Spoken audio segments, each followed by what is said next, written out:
Good morning, ladies and gentlemen.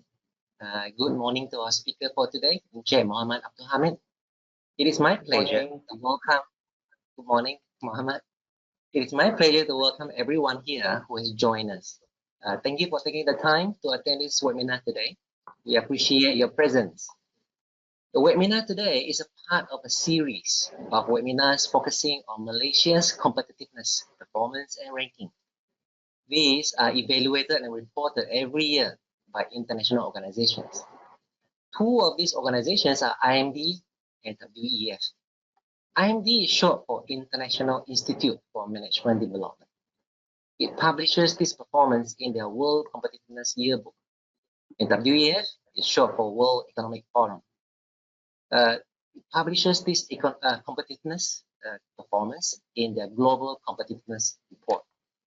Public can view these competitiveness indicators of different countries in either of these publications. In the recent World Competitiveness Yearbook 2020, in short, WCY 2020 by IMD, Malaysia's competitiveness ranking has slipped. Out of 63 countries assessed by IMD, our position in 2019 is 22nd. That's position 22nd. It is dropped to 27 this year in 2020. So there's a 5 positions drop. This overall competitiveness rank by IMD is calculated based on 255 criteria that is made out of both hard and soft data. There are 163 hard data and 92 soft survey data. There are 4 categories of competitiveness factors. These countries are being compared. They are economic performance, government efficiency, business efficiency, and infrastructure. So in our webinar today, our speaker, Mohammad Abdul, will be presenting on the indicator on social cohesion, which is a sub-factor in societal framework. Societal framework is in turn within the government efficiency factor. Mohammad Abdul will share with us the highlights and drivers of our current IMD ranking of this indicator, as well as recommending initiatives that can help Malaysia to improve on our current ranking on this indicator in the future. Now, before I hand over the session to our speaker, let me first introduce Mohammad Abdul. Mohammad is a social entrepreneur and the founder of the company Behavioral Insight Consultancy. You can find his company through his company website at nudge.com.my. NUDGE, Nudge. He and his team focus on public policy, but also work with the private sector and the non-governmental organizations. He holds a master's degree in public policy from the University of Malaya and a Master of Philosophy in Maths from the University of Cambridge. Mohammad has emerged as an impartial public policy consultant who cares about equality and a just society. His interest covers not only the public policy, but a variety of other areas as well, such as behavioral insights in economics, socio-economic and social impact studies, retirement savings, social cohesion and impact. He also pays attention and promotes work in sustainable development, particularly the Sustainable Development Goals, also known as global goals. They relate to poverty, wealth, income inequality, so to ensure that all people will enjoy peace and prosperity. Mohammad Abdul has 20 years of experience in the corporate sector and voluntarily worked in a non-governmental organizations and project management in the oil and gas industry. He is believed to be one of the few pioneers in the applications of behavioral insights in Malaysia, who hopes to fill the gap of the public knowledge through his work. He regularly shares his talk as a speaker in webinars. You probably have tuned in to listen to his live show just yesterday, with a nation on the topic, Shared Behavioral Insights in the COVID World. So I think he's geared up to present to you today. He's also a columnist who exercises his influence on public opinion. He contributes commentary, opinion pieces like featured articles in the New Straits Times, The Star, Malaysia Kini, and the Malay Mail. His views provides a better informed public about current national, political, and social problems and find collectively the solutions of these problems through the public. So let's listen to this interesting topic on social cohesion. With that, I now hand over to Encik Mohammad Abdul Hamid. Over to you, Mohammad.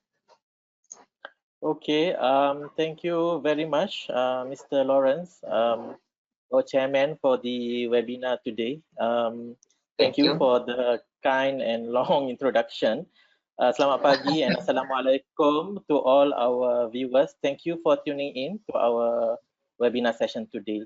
I would like to first thank MPC, Malaysia Productivity Corporation, for organizing this webinar. And this is, as mentioned, I think by Lawrence earlier, is part of the initiative by MPC to look at how we can improve Malaysia competitiveness within the context of IMD World Competitiveness Yearbook. With that, I'm gonna start with the proper presentation in which I've been given the task to study on social cohesion. The purpose of the sharing session today is to present and discuss the current state of Malaysia's social cohesion in the context of IMD World Competitiveness Yearbook.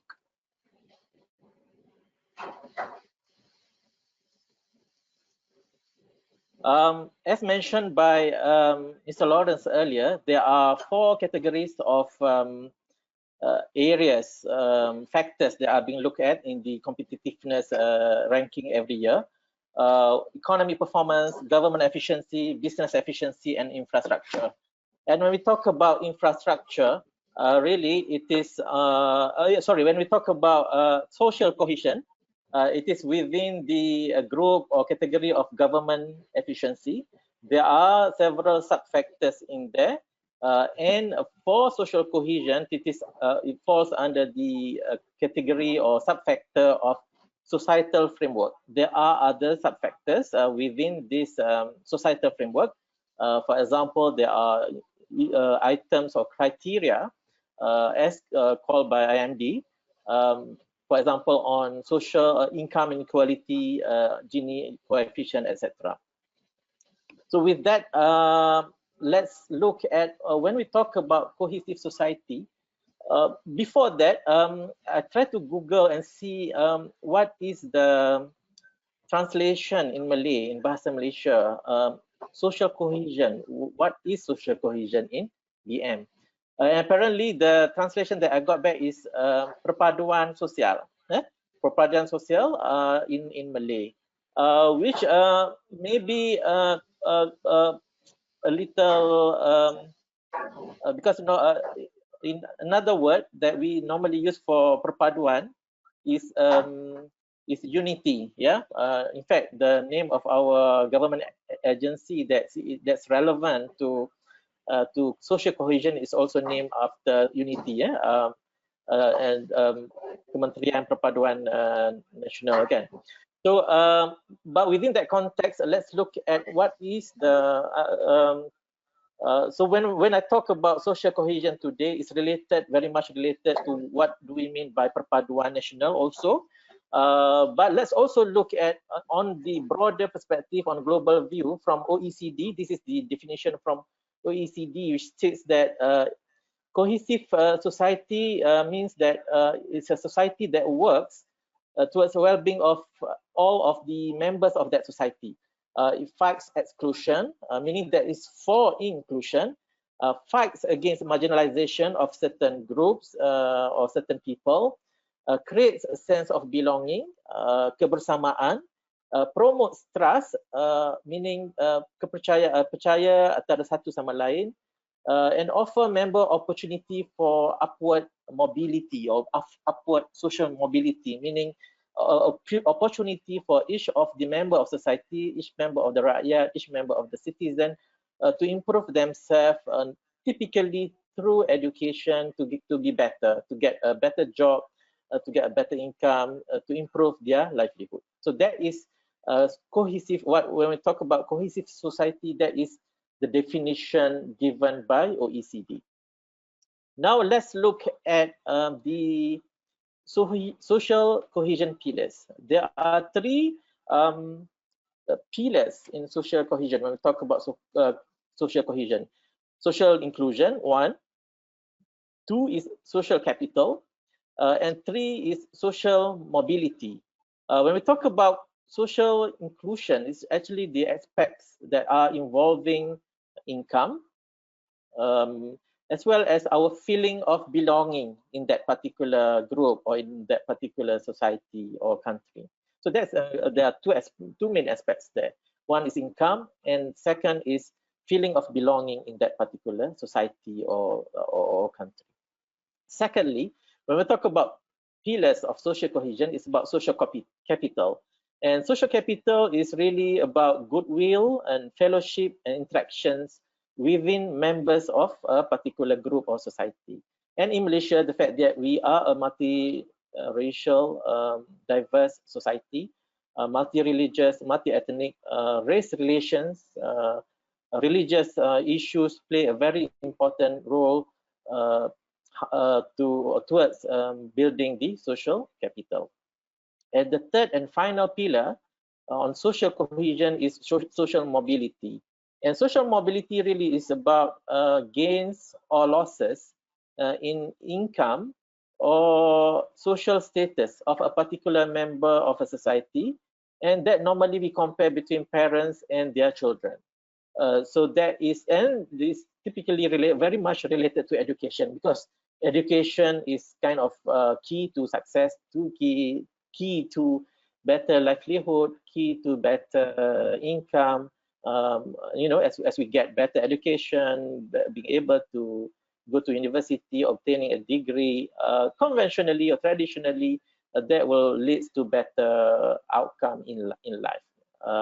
So that's generally the three pillars on social cohesion.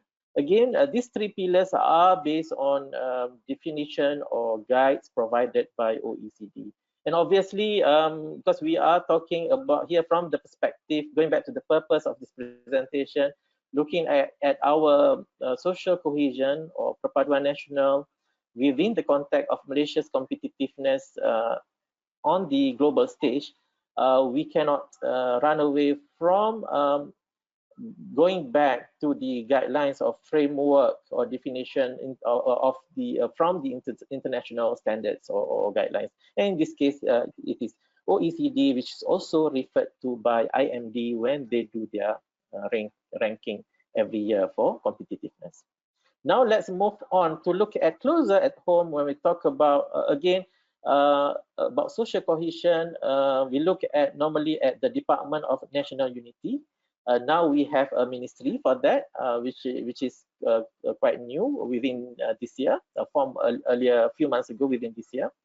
And if you look at the mission of Department of National Unity, is about strengthening national unity and harmony based on federal constitution and Rukun Negara. I think this is very important. The key words here are when we talk about social cohesion in Malaysia, relates back to the founding principles of our country, which is the federal constitution and the Rukun Negara. The constitution is there to well people together. If you look at the bottom blue box on the slide, it talks about welding people together, meaning that we have to gel people together of diverse groups, ethnicity, religion into one common nationality to build bridges between various groups, various ethnicity and religious groups within this country, knowing that we are a multicultural, multi-religious, multi-ethnic society. And what's good, I think, about our constitution is that it takes a middle path of compromise. It's a moderate. It takes a moderate approach It's an accommodation between the needs of the Malays, the Bumiputra of natives of Sabah and Sarawak, as well as the legitimate interests of the all other groups, all other ethnicities within the country. So it's about, again, to me, this is I've taken these words from Professor Emeritus Datuk Dr. Shad Salim Faruqi. I know many of our viewers here may know him. He's a constitutional expert in Malaysia. So I think this is a very beautiful part of our constitution. It shows how inclusive we are. By principles, this country, Malaysia, is based on inclusivity, which is a key principle. If you go back to the social pillars, three social cohesion pillars, social inclusion, being inclusive is a very much part and parcel of social cohesion, and it's already being built in our founding principle of this country, which is our constitution, that it takes a middle path, a moderate approach, accommodate the needs of all the members of our society. And I want to kind of quote another part of our constitution, Perlembagaan Persekutuan, Article 3(1), which mentions that Islam is the religion of the federation, but other religions may be practiced in peace and harmony in any part of the federation. So again, it talks about, if we read this, in my opinion, it's about tolerance, peaceful coexistence between between diverse members of our society. Islam is the religion of the federation, but all other religions can be practiced in peace and harmony. And I think those are the key words, in peace and harmony, to allow for the nation to be built based on strong principles, trust of each other, tolerance, peace, and harmony. And if we look at Islam as the religion of the federation, Islam is a religion of peace, a religion of harmony, and a religion that promotes tolerance, regardless of ethnicity or color. So meaning that if we go back to the basic principle of Islam as the religion of the federation, it is a religion of moderation, a religion that is inclusive, that accepts people regardless of their ethnicity, color, or religion, promotes harmony and peace. Despite maybe what we see in the media that tries to, for example, portray that Islam is a religion of extremism and all that. Of course, we do not deny that there can be elements of extremism in religion, but that's not only in Islam, but in also many other religions as well. And there's a concept in Islam which said about rahmah. It is an Arabic word, but it has also been a Malay word as well. And it's a very big and important concept in Islam, in which rahmah means compassion. It means mercy and grace. So it's, again, when we look at our constitution, our federal constitution, that states that Islam is the religion of the federation, and if you go back to the basic fundamental of Islam about compassion, about mercy and grace to everyone, to every people, to our neighbors, to our, regardless of race or religion. And the fact that we have many other religions in this country as well, many other cultures, each of the religions and cultures have all the good moral values, universal values that promotes peace, harmony, tolerance, then rightly, as a diverse, multi-ethnic, multi-religious, multicultural society, we should be able to bring up the best values in each of from the melting pot of culture, religion, values, the Asian values, being hardworking, trustworthy, honest, all of those should rightly promote unity and social cohesion in this country. And in our policy document, I take for example in RMK 11, Malaysia Plan 11, Rancangan Malaysia ke-11, which ends this year, 2020, there are strategic thrusts in the RMK. And some of the thrusts, there are 6 thrusts altogether, and some of the thrusts, 3 in fact, are directly relevant to our topic today, social cohesion. For example, it's about enhancing inclusiveness towards an equitable society. So again, our RMK 11 still talks about inclusiveness, equitable society, improving well-being for all. That's the second thrust in the middle. And finally, accelerating human capital development. And when this is relevant and related to the third pillar of social cohesion that I mentioned earlier, which is about social mobility. Because when we talk about social mobility, it's about education. And when we talk about human capital development in the third thrust, the purple color in the slide, then it's very much interrelated. Education, be it formal education or informal education, so that people can improve their livelihood, can get better job, can live a better life, and at the same time to develop the country, because we should be moving towards an advanced economy, towards an advanced nation. However, during the MTR, midterm review of the RMK 11, Malaysia Plan 11, there were some issues that were highlighted that can have a negative impact on our social cohesion. There are 3 key issues that were highlighted in the midterm review of the Malaysia Plan. Number 1 is that there's the issue of social polarization in this country and the presence of various education systems affecting national unity. So we know that we have coexistence of both the national education system that includes the vernacular education system. So that was highlighted in the midterm review of Malaysia Plan.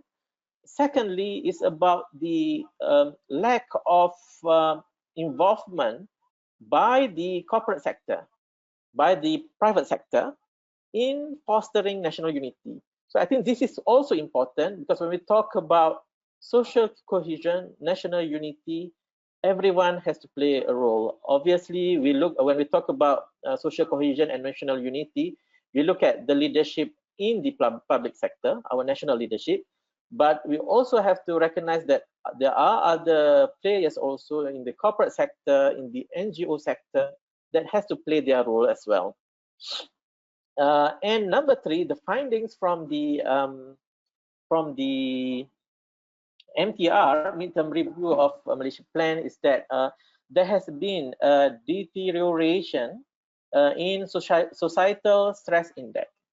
Societal stress index is one of the index, Malaysian index, that looks at a level of societal stress in society, and has seen an increase in the number of cases from 11.5 cases, to 11.5 cases per million population in 2017 compared to less than 10 cases in 2015. So those are some of the issues that have been highlighted by the midterm review of 11 Malaysia Plan.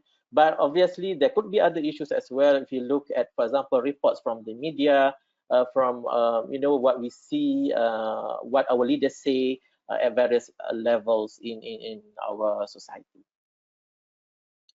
And another policy document that is important, that is more important, the fact that this is forward-looking document, is about what does our shared prosperity vision 2030, wawasan kemakmuran bersama, apa disebut, apa yang dikatakan dalam dokumen rasmi, dokumen polisi ini going forward. And again, the shared prosperity vision, which is also an ongoing, which is going to be starting next year as we start with the RMK 12, the 12 Malaysia Plan, Rancangan Malaysia ke-12.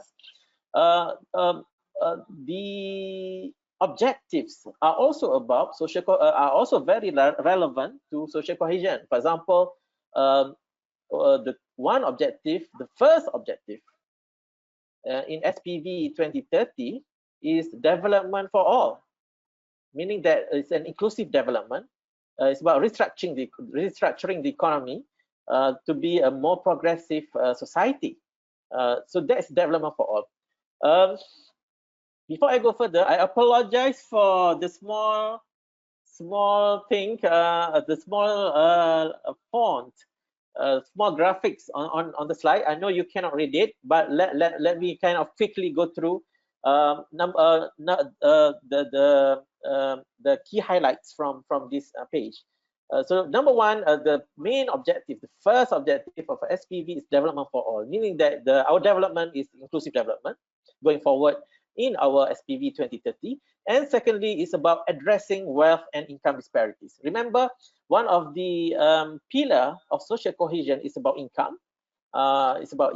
So again, the second objective in our SPV is about addressing the income and wealth inequality in this country. And if you look at so those are the two objectives out of three objectives in SPV are very relevant to social cohesion in this country. And if we look at the strategic trust also in SPV 2030, they are also very relevant to social cohesion. For example, strategic trust 5 is about social well-being. Strategic trust 6 is about regional inclusion, because we know that there are gaps. There are disparities between urban and rural areas, maybe perhaps between Semenanjung and Sabah and Sarawak, Borneo. Between various states in Peninsular Malaysia, between East Coast of Peninsular Malaysia versus Klang Valley, north part of the peninsula. So there are regional disparity, and part of the strategic trust in SPV 2030 is to go for regional inclusion. And strategic trust number 7 in SPV 2030 is about social capital.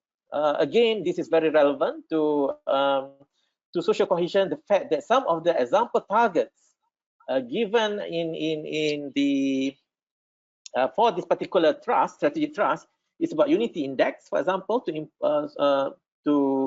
to achieve a certain target in unity index, in terms of religious harmony index, in terms of crime prevention index, neighborhood harmony, as well as which is all are relevant to the well-being and social cohesion of the citizens or rakyat of Malaysia. With that, I will turn our presentation to the focusing on what does the IMD World Competitiveness Yearbook 2020, which was released several months ago, talks about Malaysia. Well, first we need to understand that for social cohesion, the finding is based on executive opinion survey, in which it was done in early this year, around February and March, among the top and middle management in private sectors. And I get we can understand that why the respondents for this survey is from the private sector, because this is for competitiveness. When we look at the competitiveness of a country, so obviously the views of executives in the private sector are very important on how they see the criteria, in this particular case, social cohesion in Malaysia. And the statement is a very simple statement, just one statement in the survey is social cohesion is low or high. So the respondents are asked to respond to this particular statement. They have to give a score from 1 to 6, whether it's low or high. and then it will be kind of calibrated to a scale of 0 to 10 by IMD team. So in this particular rank, Denmark is ranked #1 for social cohesion. Well, I guess we can understand Denmark being #1 partly because, or mainly because of the fact that it's a more uniform society. More uniform, by uniform is that it's not multi-religious, it's not multi-ethnic, it's not as diverse as Malaysia. So they are more uniform. So there's less issues of, there's not much issues of race, racial, religion, and all that. And secondly, it's smaller in terms of population. In that sense, to give so that we know that the context of Denmark as a country, and how it can possibly be getting at the position #1. Having said that, it doesn't mean that we cannot improve. We cannot achieve better results in terms of our social cohesion. In fact, we probably have a lot more advantages. The fact that we have this, if we can harness, or if we can bring out the best of each of the diverse, each of the good values, excellent values that we have in different religion and ethnicity in this country. Our rank is 37 in 2020. It's a drop, significant drop actually, from 2019 at 24th position out of only just over 60 countries, 60 negara yang masuk dalam carta yang terlibat dalam IMD World Competitiveness ranking. So that's that. And 24th position, and our points, or on a rank from 0 to 10, we have dropped from over 6.1 to 5.34 to 2020. Obviously, probably we cannot see much from this figure. It probably doesn't make much sense, because other countries, we also have to look at, in comparison, how does other countries fare. So it's not only about Malaysia, because this is a ranking. So our position depends as much as there's internal factors, domestic factors. But if there are also external factors that are beyond our control. But our focus should be what we can do to make things better from the social cohesion criteria, so that we can improve our competitiveness on the global scale. And we can see from this chart that over 10-year periods, from 2011 to 2020, over the decade, we have seen a dramatic deterioration on our rank in social cohesion. We have been as good as the 3rd position, top 3, in 2012, only less than 8 years ago. But now we are at the 37th position. That's a dramatic deterioration over such a, I would say that's a considerably short period of time. Over 8 years, we have dropped so dramatic, worst performance actually. 2020, if you look over a 10-year period, to 2020 is our worst performance. What has happened? And this is one of the reasons that we did this study. MPC conducted this study so that we understand better on this particular criteria and see what we can do to make things better from social cohesion perspective.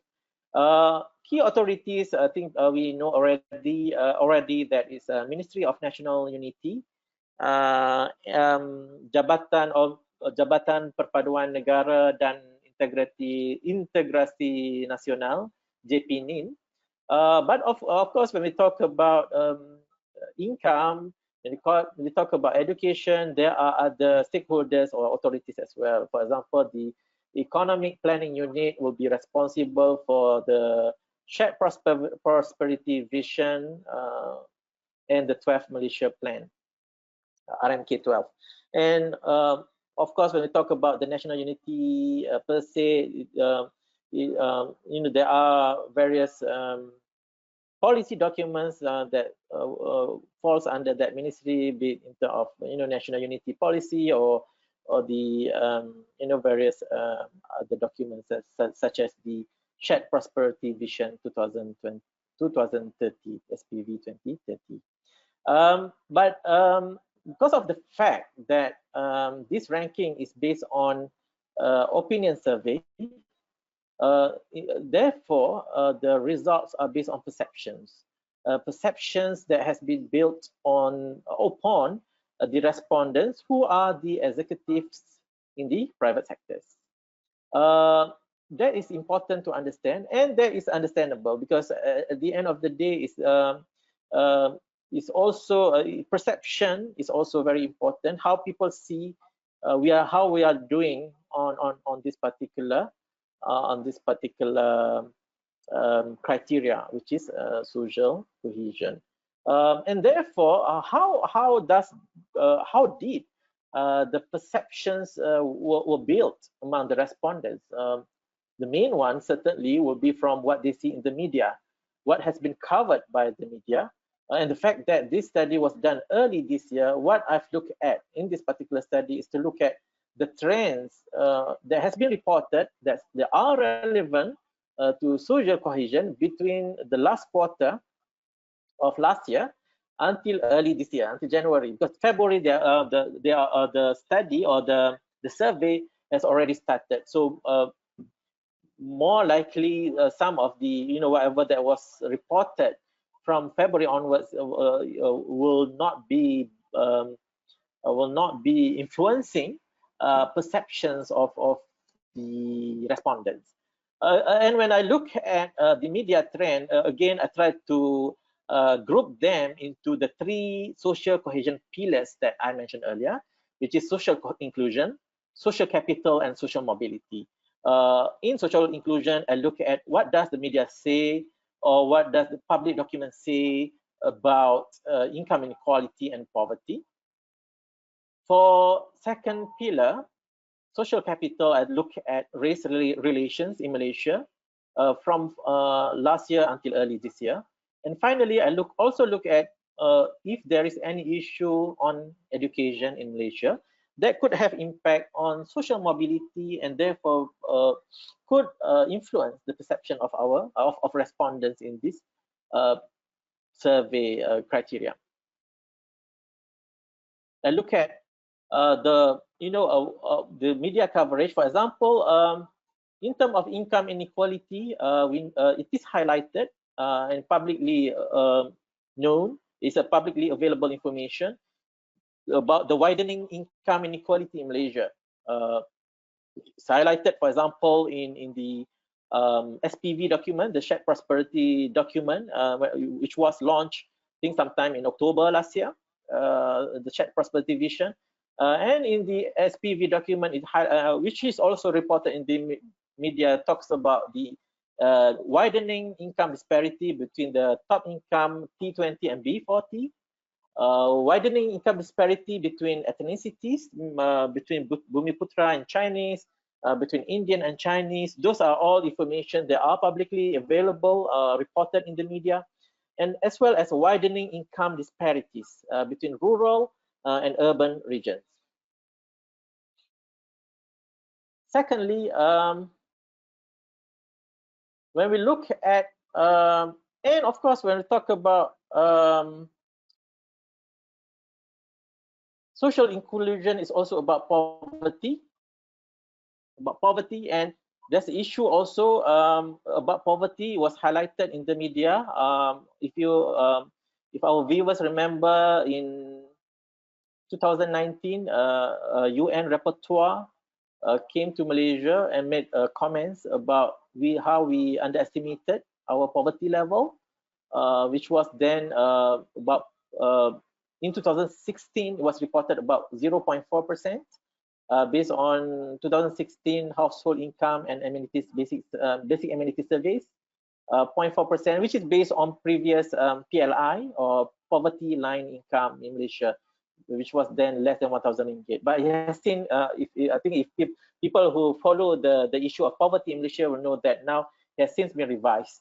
The PLI or poverty line income for Malaysian, which is now above 2,000 ringgit per month for each household. And because of that also, we've seen a rise in the level of poverty rate in Malaysia from 0.4% in 2016, based on previous PLI, to I think approximately 5% now based on the new PLI, and that translates to above 400,000 households in Malaysia who are in poverty based on absolute poverty measure. So those are the issues relevant to social inclusion, income inequality, and poverty. And of course, there are also issues of race relations, which receive wide media coverage. For example, if you look at this slide, there were issues from October onwards, from the last quarter last year. It's in the orange box that I've shown in the slide, the bottom box.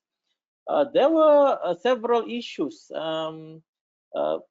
that is related to race relations in Malaysia, negative reporting, I mean negative issues that could have contributed to our significant drop in ranking. One is, for example, it's about the Malay Dignity Congress, which happened in October 2019. Secondly, it's about the issue of whether or not the vernacular school is constitutional.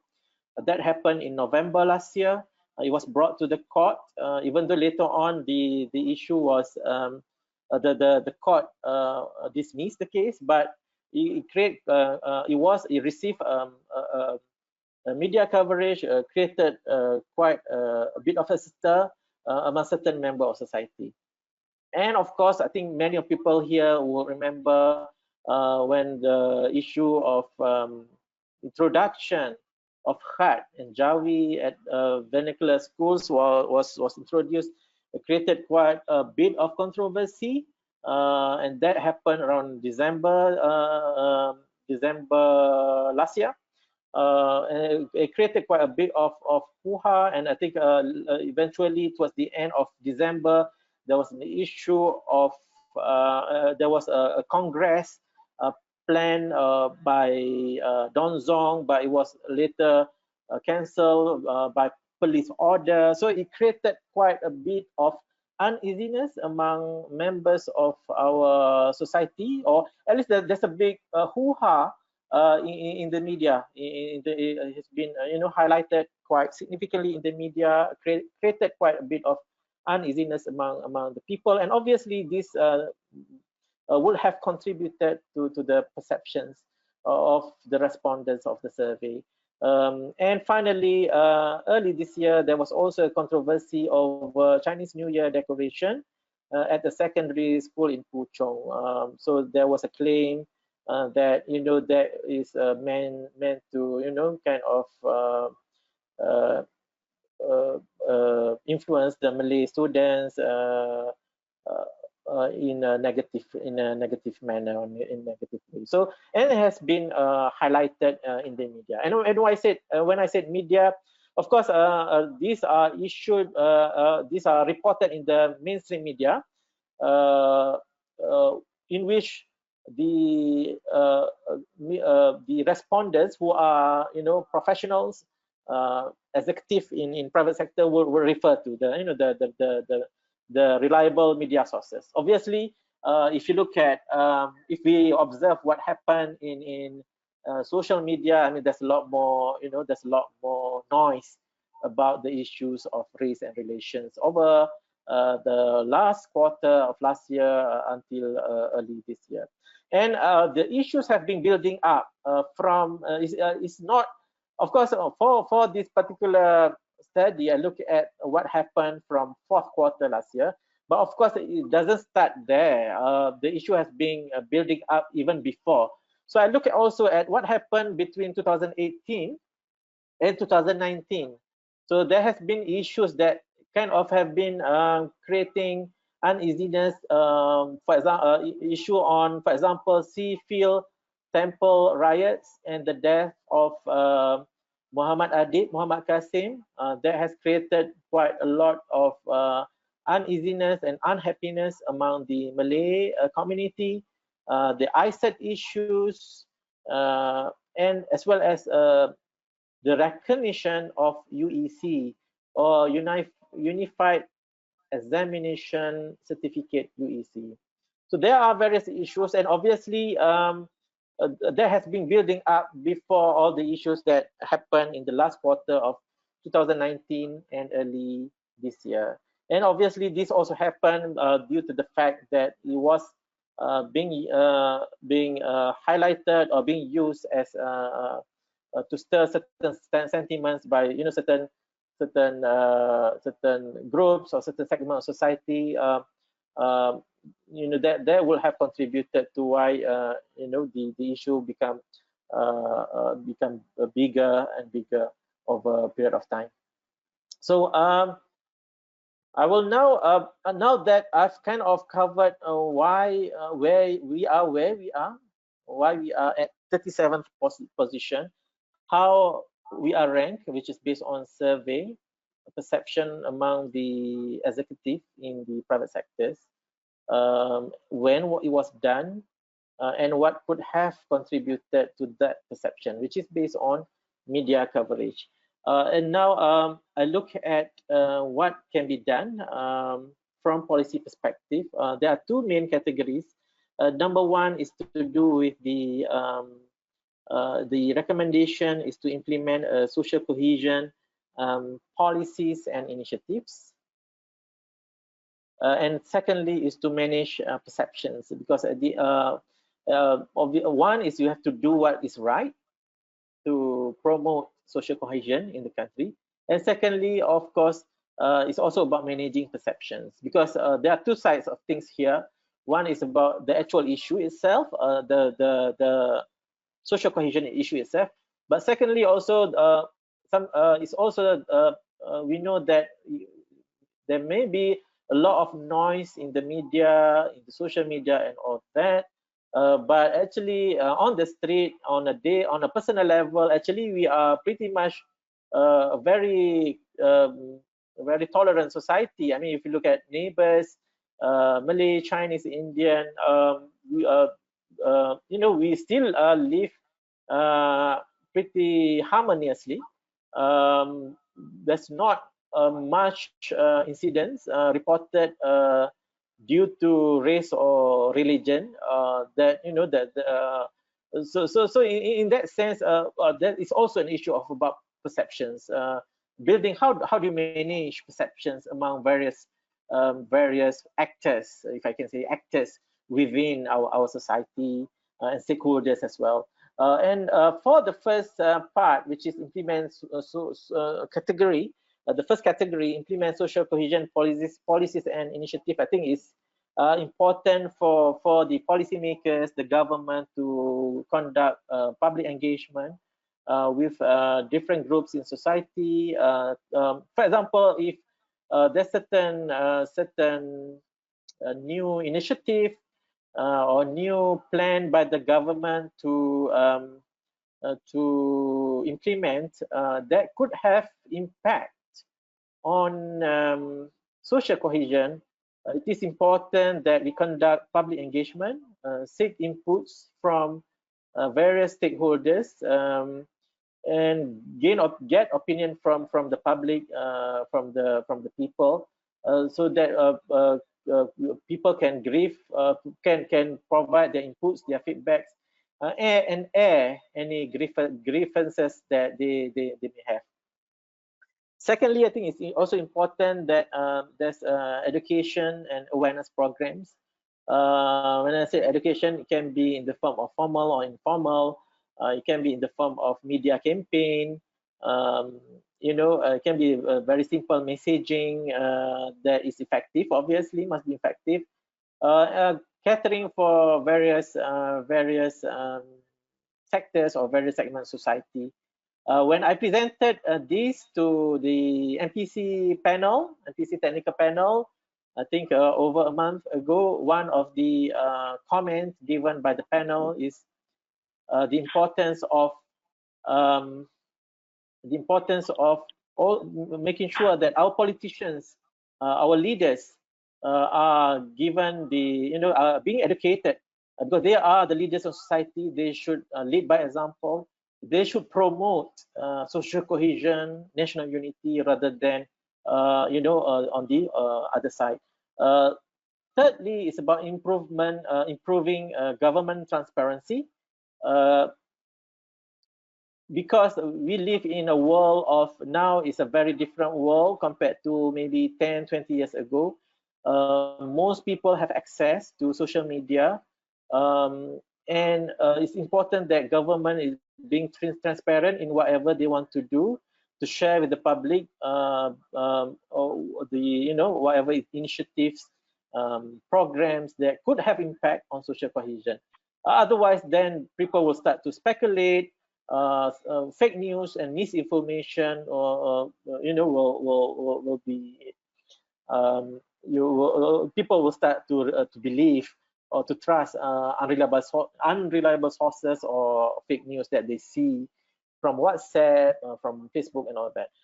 And when we talk about inclusion as a pillar of social cohesion, is important. That the issue of poverty, which is now at 5% based on absolute poverty measure of a new PLI, poverty line income, and income inequalities being addressed. This fortunately has been incorporated in the WKB, Wawasan Kemakmuran Bersama. Hopefully we'll see more aggressive, more solid initiatives by the government to address the issue of poverty and income inequality in the country. And secondly, the second category of recommendations are about managing perceptions. Again, the first part actually about addressing the real issue of national unity and social cohesion. The second part is about managing perceptions. I think it's number one. My recommendation is to depoliticize sensitive issues. Depoliticize meaning that because we know that when we start politicizing issues, then it will divide people rather than unite people. So it's important to depoliticize. And a good example, I think, has been, for example, in the way Malaysia handled the COVID-19, where the face of COVID-19 policy in Malaysia is the Director General of KKM, Kementerian Kesihatan Malaysia, the Health Ministry. So by highlighting these professional people from the public servant, from the public service, we can depoliticize sensitive issues. People can relate better the fact that it's being the message is being conveyed by professional in the field who know what they who is fully versed with the issue, and who are, more importantly, who are impartial, do not side in any particular side of the politics. But so that's one. And secondly, it's about implementing effective communication strategy, because again, we live in a world where we are faced with information overload, especially from the social media, 24 hours a day, never sleep. So it's important that government, adopt, very important, essential, that government implement an effective communication strategy. And I think it's important that the presence of government in social media is very important. The fact that many people, I think many people in Malaysians have a very high users of social media. So that's kind of the recommendations that I have. In conclusion, we are not in good shape on social cohesion criteria. Worst performance for the past 10 years, 37th position. But there are obviously opportunities for us to improve, knowing that we are actually a society that based on a very good principles. A federal constitution, our Rukun Negara has already set out a very strong foundation for social cohesion and national unity in this country. But of course, when we talk about social cohesion and there are items like income inequality, social mobility, education, they are long-term things, and therefore, as much as we want to address the issue short-term, we must also work hard to come up with a long-term solution, so that not only the perceptions are good about unity and social cohesion, but it's actually really happening in this country, that the people trusting each other, people can move up in terms of social mobility, they can get good education, good healthcare, they can, they are inclusive, they don't feel excluded from the development of the country, So all those must be, there must be real policy measure in the long term to address that. And with that, I think I pretty much covered everything. Thank you very much for your attention. And I pass back to Mr. Lawrence, our chairman, for any question. Thank you very much for your attention. Thank you, Encik Mohammad. That was a very persuasive and clear presentation. I'm just having a quick look at the chat area and also the message. There's no question yet coming in. Let's probably give it a short while to allow listener to digest perhaps and start to ask if there's any questions. Sure. But that was a very clear and logical, I think, issues that you brought up in terms of the seriousness of this drop in the cohesion in our society. You have presented quite a lot of points from how the federal is trying to introduce policies and how they should manage perception. There are a few issues you also brought up about the polarization about it, the social aspect, the starter stress index, and the lack of involvement in the corporate sector. Maybe I have a question for you. Okay. Among these issues that you shared with us, which issue do you think is the biggest and the toughest to solve among the the social polarization, about the different reactions towards the religious issue, political issue, starter stress? Which is the toughest to solve? Okay, thank you, Mr. Lawrence, for the question. That is indeed a very difficult and challenging question. I do not know if there is one singular factor that we can pinpoint. I think the issues are interrelated, but I think education is very important. Imparting, because it's about inculcating good values to members of society from young, so that we from young we are educated with principles to respect each other, good values, and I think at school also, because when we talk about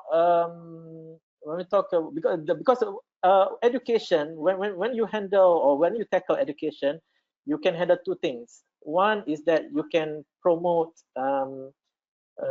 promote, you can educate our children, our future leaders, our future generation with good values, good principles about mutual respect and all that. And of course, you can do, I mean, the fact that we have various type of schools, we probably should have more interactions, programs. I think there are already government initiative to have that cross events between different type of school. But maybe I think that we should do more, to address that. But so that's one in terms of educating our people. And secondly, it's about, because through education, it will, when we address education, then we will also address the issue of social mobility.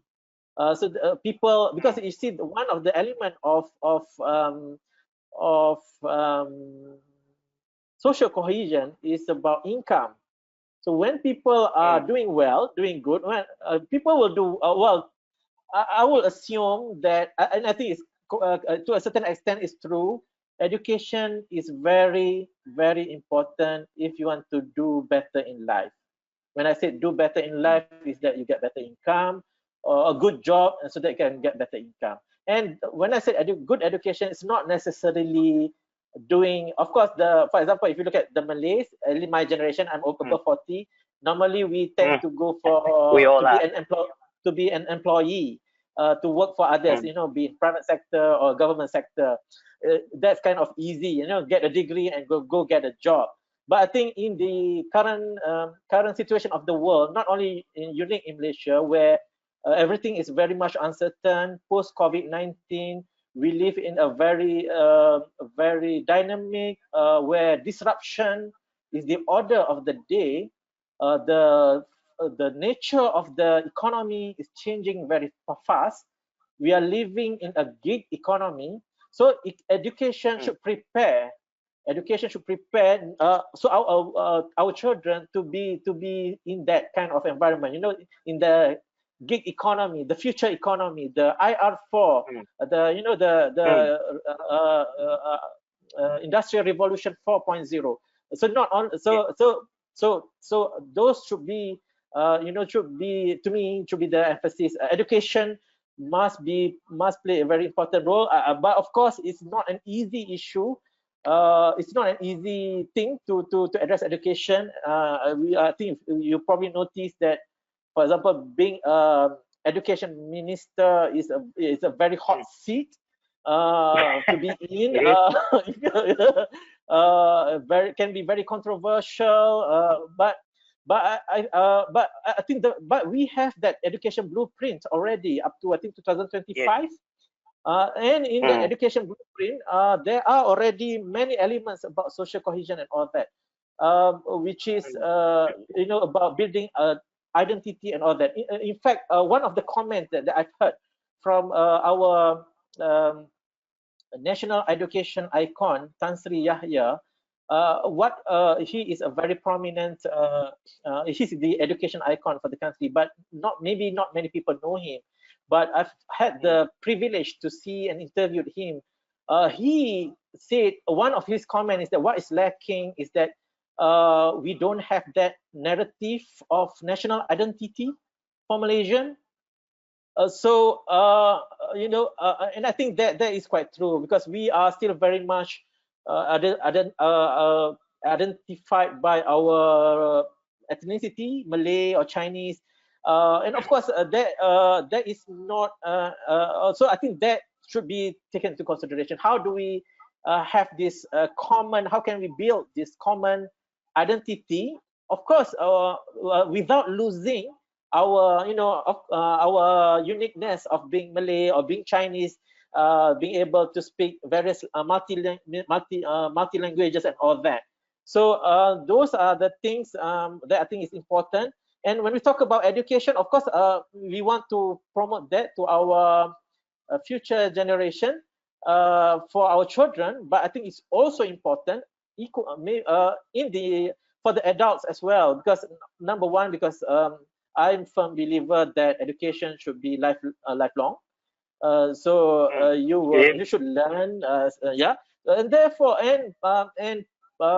if social cohesion or issue on national unity, adults should also be continuously reminded, continuously being educated about how we should treat each other, reminding of the importance of peaceful coexistence for mutual benefits. Because at the end of the day, it's for mutual benefits. We're talking about win-win situation, not win-lose. You lose, we don't want to be in that situation. It would be very dangerous. It's detrimental to everybody, not only a particular group, but to everybody. So with that, I do not know. It's not an easy question, but I hope that partly addressed your question, Lawrence. Oh, I think that has addressed my question. I think you have brought up a very real situation. The three pillars that you talked about, it seems like you're pointing back to the roots of the question of the problem, the social mobility. It starts with the education. So I guess the relationship among the pillars, it starts from mobility before we can move to social capital, to meeting the social inclusion, like you said. Because there's the other issues, it seems to be, to trace all the way back to education. In education, and you also talk about the religious study, how we had Rahma and all those peace and social harmony study. The thing is, for education, many do not necessarily follow some kind of religious study in the school. So if you rely on education in the school, what is the focus nowadays? The focus nowadays is mainly on, like you said, on technology, on science, on math. The importance in placing this social cohesion focus back into the subjects in school, perhaps is something that we have to look at as well.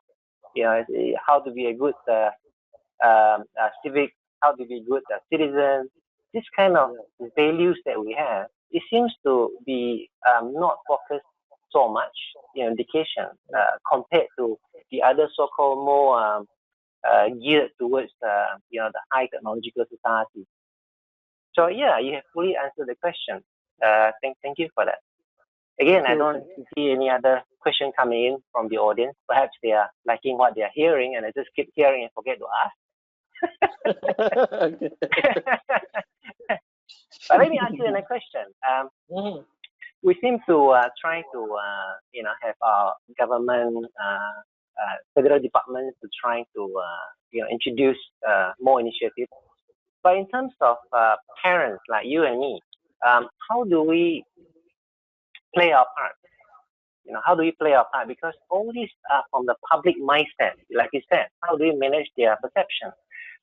Government can do so much. The government agencies can do so much.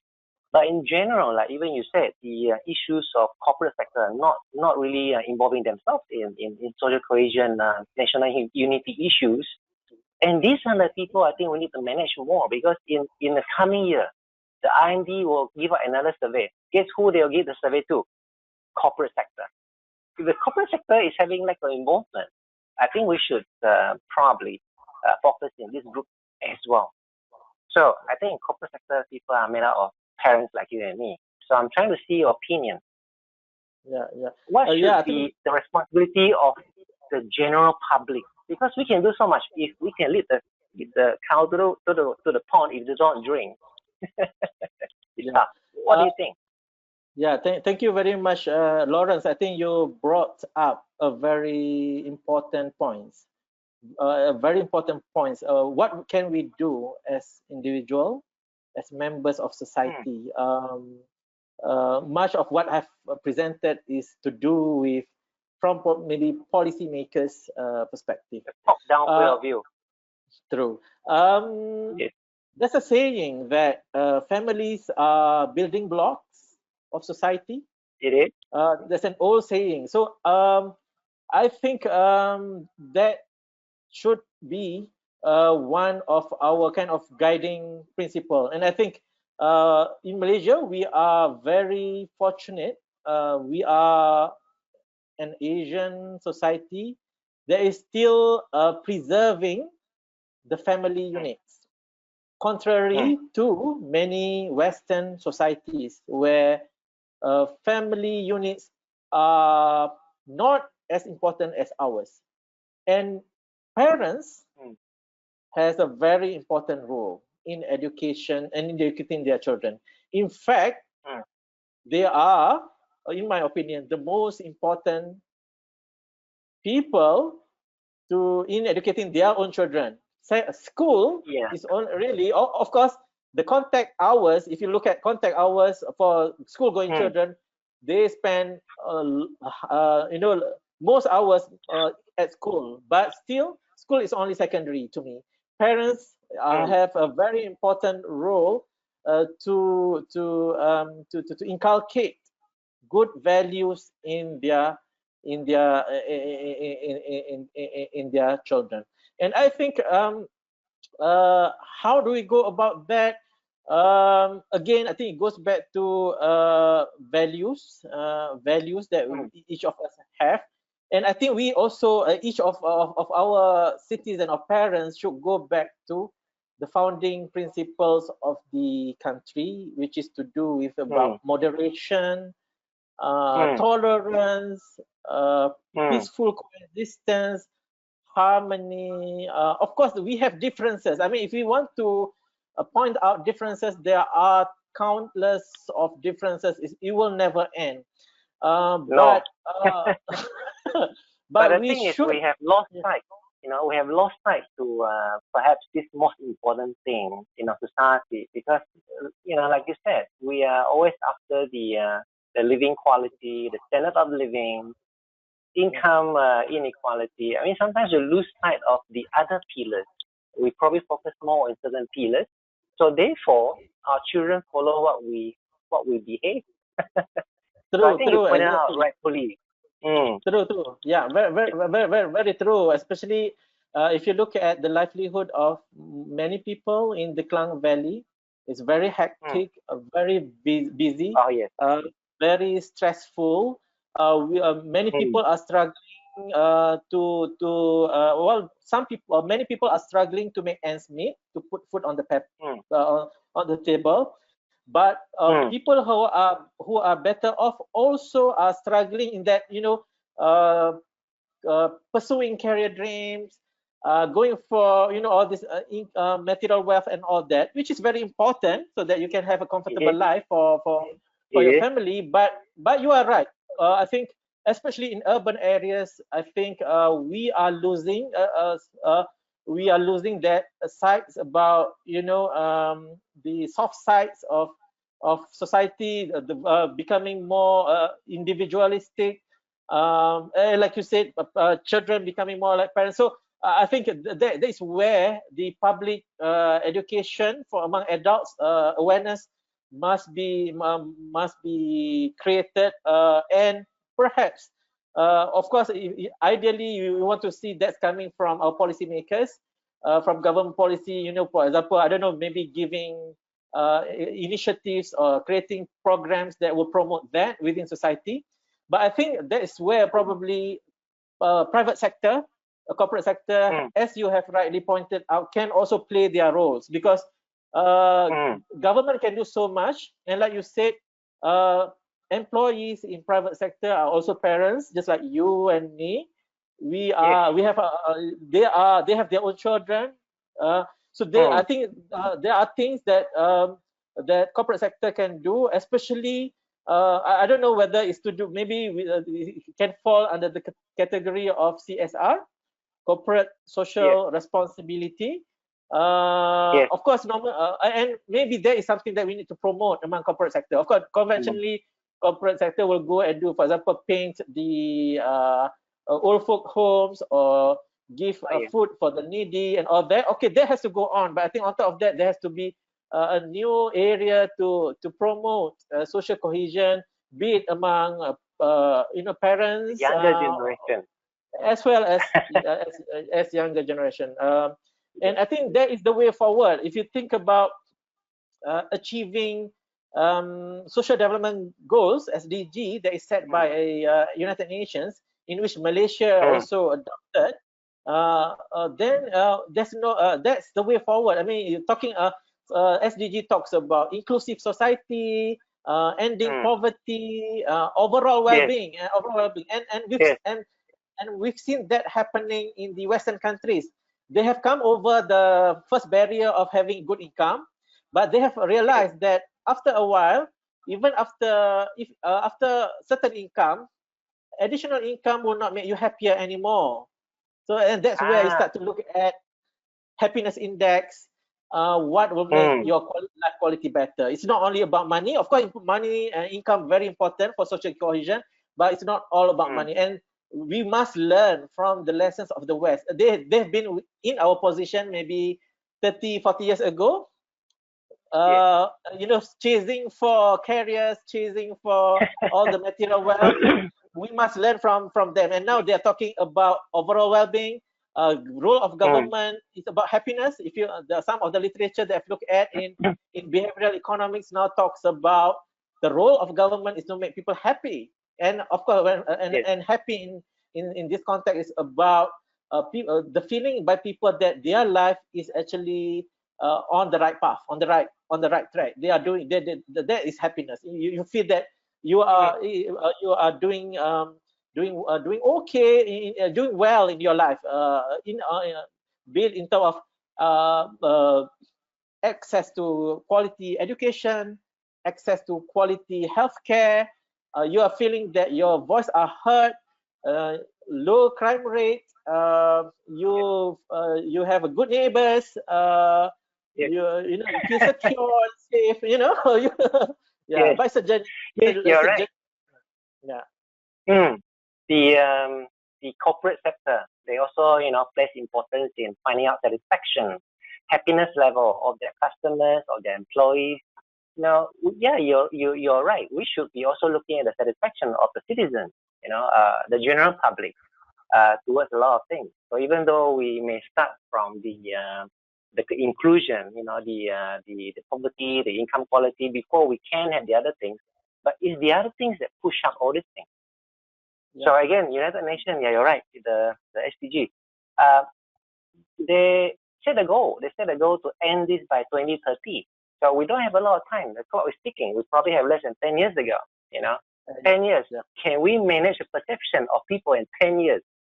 Can the government successfully roll out the initiative in 10 years? I mean, those are the questions that's very hard to answer even for you and me. But I guess with your webinars today, it's going to create a lot of awareness, I'm sure. And I hope people who have tuned in will circulate your webinars so that more people will get advantage of this, you know, awareness. Well, I thank you for your expert opinions and your time in sharing in this webinar. Thank you. Thank you very much. With that, thank you. I think with that, I don't see any other questions. I think people are probably overwhelmed or not. These are not new issues.